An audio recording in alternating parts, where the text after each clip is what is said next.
നമ്മൾ മലയാള സിനിമാ പ്രേമികൾ കുറച്ച് ദിവസമായിട്ട് മെയ് മാസം 23-ാം തീയതി ആവാൻ വേണ്ടി കാത്തിരിക്കുകയായിരുന്നു. അതിന്റെ പ്രധാനപ്പെട്ട കാരണം എന്താണെന്ന് ഈ വീഡിയോ കാണുന്ന എല്ലാവർക്കും അറിയാം. അതായത് നമ്മുടെ മെഗാസ്റ്റാർ മമ്മൂട്ടിയും വൈശാഖും ഒന്നിക്കുന്ന തീപ്പൊരി ഐറ്റമായിട്ടുള്ള ടർബോ എന്ന മെഗാമാസ് ആക്ഷൻ ചിത്രത്തിന് വേണ്ടി കാത്തിരിക്കുന്ന ദിവസം. ആ ഒരു ദിവസമാണ് ഇന്ന്. അതായത് ഇന്ന് നമ്മുടെ മുന്നിലേക്ക് ടർബോ എന്ന സിനിമ റിലീസായിട്ട് നമ്മുടെ മുന്നിലേക്ക് എത്തിയിട്ടുണ്ട്. ആ സിനിമയുടെ കുറച്ച് കാര്യങ്ങൾ നിങ്ങളുമായിട്ട് ഷെയർ ചെയ്യണം. മോഹൻലാലിന് വൈശാഖ് പുലിമുരുങ്ങ എന്ന സിനിമ സമ്മാനിച്ചതുപോലെ നമ്മുടെ മെഗാസ്റ്റാർ മമ്മൂട്ടിക്ക് സമ്മാനിക്കാൻ പോകുന്ന ഒരു സിനിമയായിരിക്കും ടർബോ എന്നുള്ള കാര്യത്തിൽ യാതൊരുവിധ സംശയവും വേണ്ട. ഈ സിനിമയുടെ ആദ്യം കഴിഞ്ഞിട്ട് ഇതിന് പോസിറ്റീവ് റിവ്യൂസ് വന്നു കഴിഞ്ഞാൽ ഈ ഒരു സിനിമ കേരള ബോക്സ് ഓഫീസിൽ അത് ഗംഭീര പ്രകടനമായിരിക്കും കാഴ്ചവെക്കാൻ പോകുന്നത്.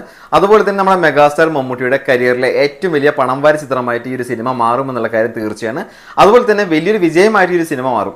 ഇത്രയും വലിയ വിജയ സാധ്യത ഈ ഒരു സിനിമയ്ക്ക് വരാനുള്ള കാര്യങ്ങൾ ഏറെയുണ്ട്. അതിന്റെ പ്രധാനപ്പെട്ട കാരണങ്ങൾ എന്ന് പറയുന്നത് വർഷങ്ങൾക്ക് ശേഷം നമ്മുടെ മെഗാസ്റ്റാർ മമ്മൂട്ടിയുടെ ഒരു ആക്ഷൻ ചിത്രം എന്ന ലേബലിൽ ഇറങ്ങുന്ന സിനിമയാണ് ടർബോ. അതുകൊണ്ട് തന്നെ ഒരുപാട് ആളുകൾ ഈ ഒരു സിനിമയ്ക്ക് വേണ്ടി കാത്തിരിക്കുന്നുണ്ട്. ഓക്കി രാജ, മധുരാജ എന്നീ ബ്ലോക്ക് ബസ്റ്റർ ഹിറ്റുകൾക്ക് ശേഷം സംവിധായകനും വൈശാഖും നമ്മുടെ മെഗാസ്റ്റാർ മമ്മൂട്ടിയും വീണ്ടും ഒന്നിക്കുന്ന മൂന്നാമത്തെ ചിത്രമാണ് ടർബോ. അപ്പോൾ ഈ രണ്ട് സിനിമകളേക്കാൾ ഒരുപാട് മുന്നേ നിൽക്കുന്ന സിനിമ തന്നെയായിരിക്കും വൈശാഖ് മമ്മൂട്ടിക്ക് വേണ്ടിയിട്ട് ഒരുക്കി വെച്ചിട്ടുണ്ടാവുക. ആ ഒരു പ്രതീക്ഷ തന്നെയാണ് പ്രേക്ഷകർ ഈ ഒരു സിനിമ ഇത്രയും വലിയൊരു വിജയമായി തീരുമെന്ന് പറയാനുള്ള പ്രധാനപ്പെട്ട കാര്യം. അതുകൂടാതെ നൻപകൽ നേരത്ത് മയക്കം, റോഷാക്ക്, കാതല്, കണ്ണൂർ സ്കോഡ് എന്നീ ചിത്രങ്ങൾക്ക് ശേഷം മമ്മൂട്ടി കമ്പനി നിർമ്മിക്കുന്ന ഒരു സിനിമയാണ് ടർബോ. ലിസ്റ്റിൽ 5ാമത്തെ ഒരു സിനിമയുടെ എണ്ണം തികയ്ക്കാൻ വേണ്ടിയിട്ട് എന്തായാലും മമ്മൂട്ടി കമ്പനി ഒരു സിനിമ നിർമ്മിക്കില്ല. അതിൻ്റെതായിട്ടുള്ള എന്തൊക്കെയോ ഒരു സിനിമയുണ്ട് ആ ഒരു ലിസ്റ്റിൽ എന്തായാലും ചേർക്കാൻ പറ്റിയ ഒരു സിനിമ തന്നെയായിരിക്കും ടർബോ എന്നുള്ള കാര്യം മമ്മൂട്ടി കമ്പനിക്ക് മനസ്സിലായത് കൊണ്ട് തന്നെയായിരിക്കും മമ്മൂട്ടി കമ്പനി ഒരു സിനിമ നിർമ്മിക്കുന്നത്. അതുകൊണ്ട് തന്നെ മമ്മൂട്ടി കമ്പനി നിർമ്മിക്കുന്നു എന്നുള്ള ലേബൽ കൊണ്ട് തന്നെ ഈ ഒരു സിനിമ ഇത്രയും ആളുകളിലേക്ക് എത്താനും അതുപോലെ തന്നെ ഇത്രയും പ്രതീക്ഷകൾ നൽകാനും സാധിച്ചിട്ടുണ്ട്. ഈ പറഞ്ഞ കാര്യങ്ങൾ കൊണ്ട് തന്നെയാണ് സിനിമാ ലോകം ഒന്നാകെ ഒരു സിനിമ ഒരു വലിയ വിജയമായി തീരുമെന്ന് പറയാനുള്ള പ്രധാനപ്പെട്ട കാര്യം. പിന്നെ വേറൊരു പ്രധാനപ്പെട്ട കാര്യം നിങ്ങളോട് പറയാനുണ്ട്.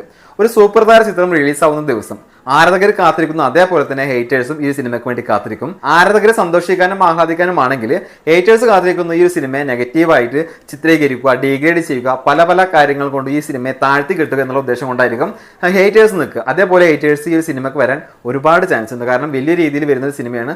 നല്ല രീതിയിൽ അതിനെതിരായിട്ടുള്ള ഹേറ്റേഴ്സിന്റെ ഒരു വലിയ പ്രവർത്തനം ഈ സിനിമയ്ക്ക് ഉണ്ടാവും. പക്ഷെ അത് മാത്രമായിരിക്കില്ല ഈ ഒരു സിനിമ നേരിടാൻ പോകുന്ന ഒരു വെല്ലുവിളി. കാര്യം നമ്മുടെ മെഗാസ്റ്റാർ മമ്മൂട്ടിയെ ചുറ്റിപ്പറ്റിയിട്ട് കുറച്ച് വാർത്തകളും ആരോപണങ്ങളൊക്കെ നിങ്ങൾ കണ്ടിട്ടുണ്ടാവും, കേട്ടിട്ടുണ്ടാവും. പല രീതിയിലുള്ള സോഷ്യൽ മീഡിയ വഴിയുള്ള പ്രചാരണങ്ങളൊക്കെ നിങ്ങൾ കണ്ടിട്ടുണ്ടാവും, ഞാനും കണ്ടതാണ്. അതിൽ പ്രധാനപ്പെട്ട ഒരു കാര്യം എന്ന് പറയുന്നത് നമ്മുടെ മെഗാസ്റ്റാർ മമ്മൂട്ടിയുടെ ഏറ്റവും പുതിയ ചിത്രമായിട്ടുള്ള ടർബോ എന്ന സിനിമ അവർ പരാജയപ്പെടുത്താനുള്ള നീക്കങ്ങൾ നല്ല രീതിയിൽ നടക്കുന്നുണ്ട്. അതായത് സിനിമയുടെ ആദ്യ ദിവസം തന്നെ നെഗറ്റീവ് റിവ്യൂസ് പബ്ലിഷ് ചെയ്യാനും അതുപോലെ തന്നെ വലിയ രീതിയിൽ ഡീഗ്രേഡ് ചെയ്യാനും ഒക്കെ ഇവർ ഉദ്ദേശിക്കുന്നുണ്ട്.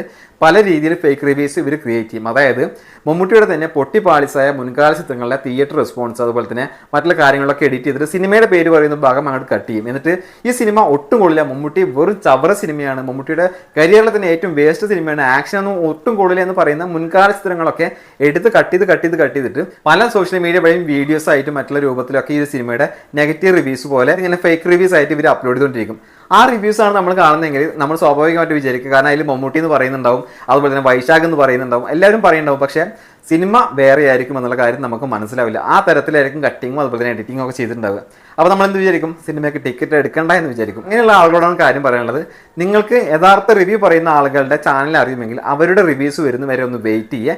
എന്നിട്ട് നിങ്ങൾ ആ റിവ്യൂ മറ്റുള്ള കാര്യങ്ങളും കാണുക. ഒരു റിവ്യൂ മാത്രം കണ്ടിട്ട് ഒരു തീരുമാനം എടുക്കരുത്. പലതരത്തിലുള്ള റിവ്യൂസും വരാൻ സാധ്യതയുണ്ട്. അതുകൊണ്ട് തന്നെ ഒന്നിലധികം റിവ്യൂസും മറ്റുള്ള കാര്യങ്ങൾ നിങ്ങൾ കാണുക. അതിനുശേഷം നിങ്ങൾ തീരുമാനത്തിലെത്തുക. ഞാൻ എന്തായാലും അതിരാവിലെയുള്ള ആദ്യ ഷോ തന്നെ കാണാൻ പോകുന്നുണ്ട്. പോയി കണ്ടതിന് ശേഷം എൻ്റെ വ്യക്തിപരമായിട്ടുള്ള അഭിപ്രായം ഈ ചാനലിലൂടെ റിവ്യൂസ് രൂപത്തിൽ നിങ്ങളുമായിട്ട് ഷെയർ ചെയ്യാൻ ഉദ്ദേശിക്കുന്നുണ്ട്. നിങ്ങൾക്ക് കാണാൻ താല്പര്യമുണ്ടെങ്കിൽ ചാനൽ നോട്ട് ചെയ്ത് വെക്കുക, അല്ലെങ്കിൽ ചാനൽ സബ്സ്ക്രൈബ് ചെയ്ത് വെക്കുക.